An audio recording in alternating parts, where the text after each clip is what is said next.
We have a strange incident at the very end of the Parsha, where I'll read you the pasuk. It says, "V'yetze ben isha Yisraelit v'hu ish ben Mitzri b'toch b'nei Yisrael."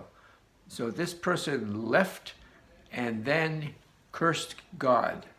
And the Midrash is focused on the word vayetze, as if sort of vayetze meant he left normative behavior. Something was troubling him greatly, and he went on to curse God, and the Midrash is trying to find the source of that. So one source, of course, is hinted at in the pasuk, that his father was Egyptian.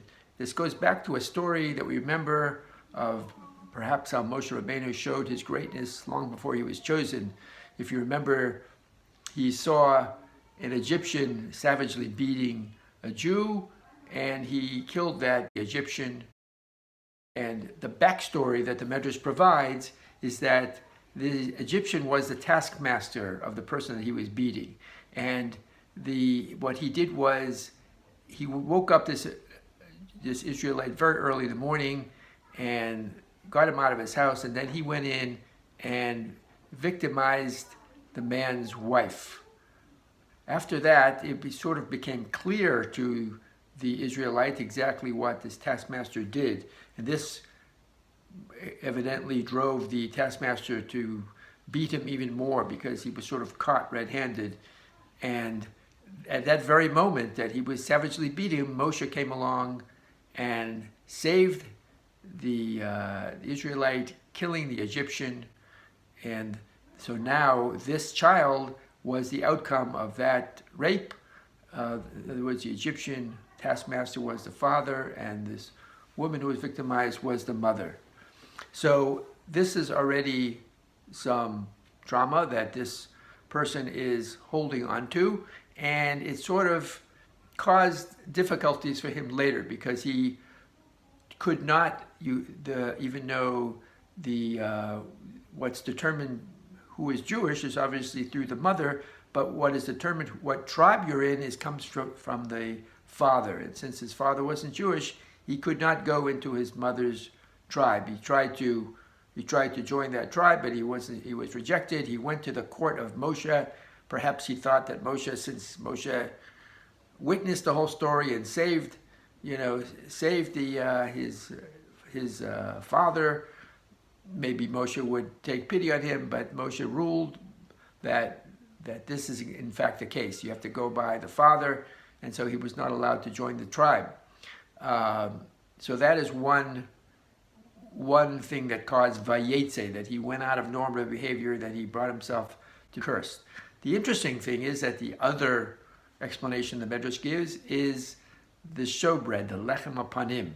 It seems that the way the Kohanim ate the showbread was that when something was freshly baked, it was put on the shulchan, it wasn't eaten right away, and whatever had been lying there, that was eaten. So it ended up you're eating 9-day-old bread, and he responded, that this is crazy, that God should want to have cold food, and he cursed. Of course, it could be that what he meant poetically when he said cold food was that, maybe God wouldn't settle for this cold treatment that he got. If you want to combine the two reasons, this cold treatment he got from the court of not recognizing his traumatic past. In any case, what's very interesting to try to figure out why the showbread would be the reason that would set him off. So there is a beautiful explanation from the Midrash Emor, who is the fourth in the dynasty of the Ger. And what's interesting is in Gemara Chagiga, it actually says the opposite. In other words, when he was despondent when he thought about God eating 9-day-old bread, but yet this actually was a miracle that the bread stayed piping hot. In fact, the Kohanim used to show the bread to the pilgrims, the Olei Regel, who came 3 times a year, and the Kohen would say to the people, look how much God loves you. Look at this miracle that he's performing right in front of you. And it was a great source of faith. So for that very same source of faith, for this person was a form of despondence. So you see what's similar of these two reasons that the Midrash gives is that he doesn't look at the positive side, he looks at the negative side of things. In fact, and that's what the Imre Emet was basically saying, that the lechem apanim means the bread of faces. In other words, whatever face you're showing, it reflects back on you. If you present yourself nicely to people, people will reflect that attitude back on you. If you come with certain negativity, that's going to be reflected back on you. So because of this, him harboring this anger and resentment, so he could look at this incident of the eating the 9-day-old bread with anger and make this proclamation that God shouldn't settle for this and then curse God, while everyone else saw this very same incident as a wonderful source of inspiration, because it, as I said, it was a miracle that it's remained piping hot. So basically, the way the Midrash is approaching this incident, it really is a lesson for us of perhaps trauma and personal responsibility.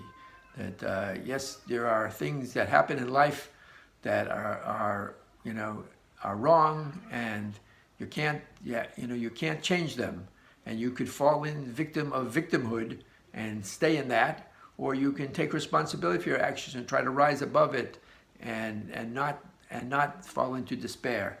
And this person who unfortunately cursed was someone who could not get out of his victimhood state. And this is a great lesson for us to try to stay positive and grow beyond whatever happened to us in life and take responsibility for our actions.